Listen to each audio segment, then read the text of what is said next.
Hello student, we talk about the particular integration case of polynomial function. If polynomial function is given to us in the right hand side of our differential equation, linear differential equation with constant coefficient, then we apply a binomial theorem. We take fd function, that means function of d in the numerator, take out lowest power of d and apply the binomial theorem 1 plus x to the power n is equal to 1 plus nx n minus 1 x square by 2 factorial up to 3 और 4 terms. ज़्यादा से ज़्यादा terms लेने में क्या होगा कि हमारे कोई डेरिवेटिव नहीं छूटेंगे. जैसे हम ये एग्जांपल डिस्कस कर रहे हैं, इसमें d के प्लेस पे m पुट करोगे, ये रूट्स आ गए तो complementary function c1 e to the power 0x, c2 e to the power minus x, c3 e to the power minus 2x ये बन जाएगा. अब पर्टिकुलर इंटीग्रेशन के लिए आपने d का एक्सप्रेशन लिख दिया 1 के डिनोमिनेटर में और लोएस्ट पावर 2d को कॉमन निकाला तो यहाँ 1 बचेगा इस पूरे के अपॉन में 2d. d कॉमन लेके कट कर दोगे, ये न्यूमरेटर में जाने पे पावर -1 लग चुकी है. अब इसमें बाइनोमियल थ्योरम अप्लाई करोगे 1 plus x to the power n, 1 plus n x, तो -1 का इधर इंटू हो जाएगा. फिर n minus 1 x square by 2 factorial. और ज़्यादा टर्म लिखने से सारे एलिमेंट कवर हो जाते हैं, कोई भी टर्म नहीं छूटता है. फिर d फॉर डिफ्रेंशिएशन, जितना d का पावर है 4 है तो 4 टाइम डिफ्रेंशिएशन, 3 है तो 3 टाइम डिफ्रेंशिएशन.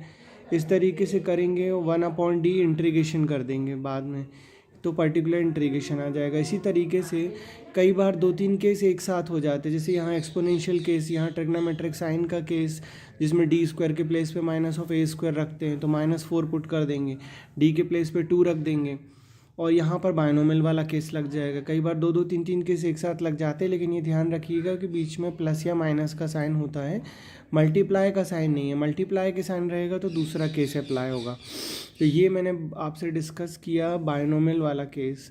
यहाँ पर भी बाइनोमियल लगेगा, साथ में कॉस स्क्वायर ट्रिग्नोमेट्रिक वाला केस, तो कॉस स्क्वायर के प्लेस पे आप लिख सकते हो 1 plus cos 2x divided by 2.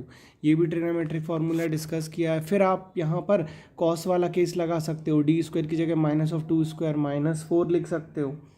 ये 1 को लिख सकते हो e to the power 0x और d के प्लेस पे 0 रख दोगे. इस तरीके से यहाँ पर ये अप्लाई हो जाएगा.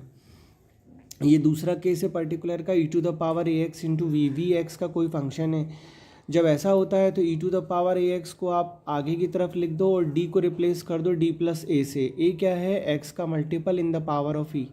ठीक है, फिर जो कुछ भी आता है उसको v के साथ आप अप्लाई कर दोगे. जैसे ये है, यहाँ पर x का मल्टीपल e के पावर में 1 है तो d की जगह क्या लिख देंगे? d plus 1. पर्टिकुलर इंटीग्रल निकालते समय है ना, कॉम्प्लीमेंट्री तो डिस्कस नहीं कर रहे, दिख ही रहा है आपको. कॉम्प्लीमेंट्री फंक्शन किस तरीके से क्या आ जाएगा, सर्ड रूट है e to the power -x और c1 cos root 3x plus c2 sine root 3x. d की जगह d प्लस 1 लिखोगे और e वाला फंक्शन इस तरफ आ जाएगा. ठीक है, ये सारा कुछ अप्लाई हो जाएगा साइन के साथ. अब डी स्क्वायर की जगह क्या लिख दोगे? -4, क्योंकि x का मल्टीपल क्या है 2, तो डी स्क्वायर की जगह माइनस ऑफ 2 स्क्वायर मतलब -4 आ जाएगा. फिर जो भी एक्सप्रेशन आता है उसको आप रैशनलाइजेशन कर दो, परमेयकरण कर दो, तो फिर डी स्क्वायर दिखने लगेगा. फिर डी स्क्वायर की जगह -4 पुट कर सकते हो. फिर मल्टीप्लाई करो तो 3 साइन 2x आ जाएगा और यहाँ डिफ्रेंशिएशन हो जाएगा साइन 2x का 2 cos 2x है ना. ब्रैकेट लगा के e टू द पावर का दोनों के साथ मल्टीप्लाई कर सकते हो. CFPI करने पे आपका आंसर आ जाएगा.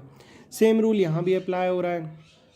e to the power a की वैल्यू कितनी है? -1, तो d की जगह d -1 लिख दोगे और 540 आगे आ जाएगा और e to the power -x और जो कुछ भी होगा वो x स्क्वायर के साथ मल्टीप्लाई हो जाएगा और फिर आप इसको करके आंसर वेरीफाई कर सकते हो. ठीक है, थैंक यू.